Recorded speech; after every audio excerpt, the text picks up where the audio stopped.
waxaa maanta magaalada Baydhabo ee xarunta gobolka Bay lagu qabtay kulan looga hadlayay arrimaha ammaanka ee degmada Baydhabo iyadoo kulanka ay soo qaban qaabiyeen maamulka degmada waxaana kulanka maanta uu dhaxeeyay gudoomiyaasha 10 xaafadood ee degmada Baydhabo iyo laamaha ammaanka iyadoo goobjoog uu ka ahaa kulanka gudoomiyaha degmada Baydhabo ahna duqa magaalada Baydhabo Xasan Macalin Biikole intuu kulanka socday waxaa la soo hadal qaaday hadallo dhowr ah isla markaana ku salaysnaa xaqiijinta ammaanka waxaa kulanka ka hadlay qaar ka mid ah saraakiisha ciidanka booliiska meeli janaw keenajay maynin sheegay wal uniib ogaynayna tusi meeray langantiin roogeer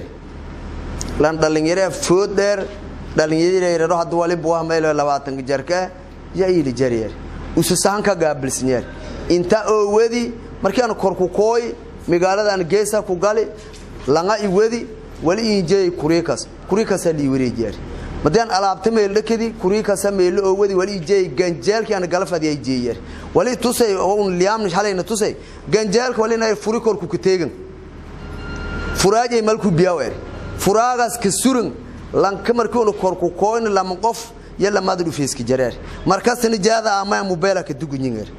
markii jaadka amaan wal kale yo fiiraan male mobilkaas ka dugunyinger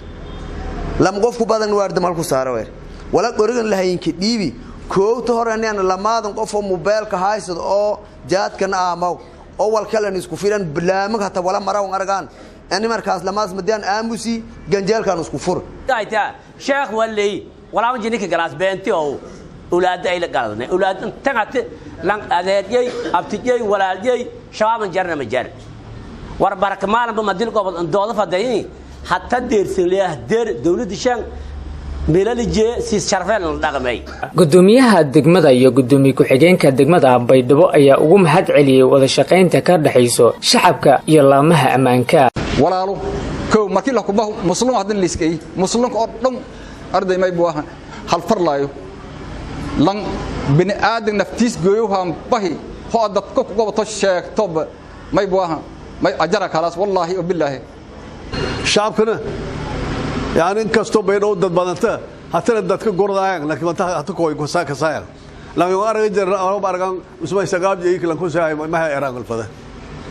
lan jeefana abna ilaahay lakabdi ku shuriya haysana ilaahay ka bahad nagaan amnigaadheeda afaylay alxamdulillah rabbil alamin ilaahay ka bahad nagaan laakiin oo dheer jeefaday dad duro ay nagaday dad hajeeda nagaday dad loo jeefurug nagaday dad wajay furug nagaday muhiimada taw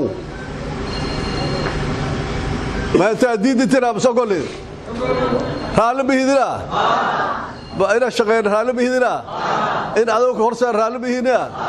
in huuraan galno wala shaqeyn raali bihidina in booliska la shaqeyn raali bihidina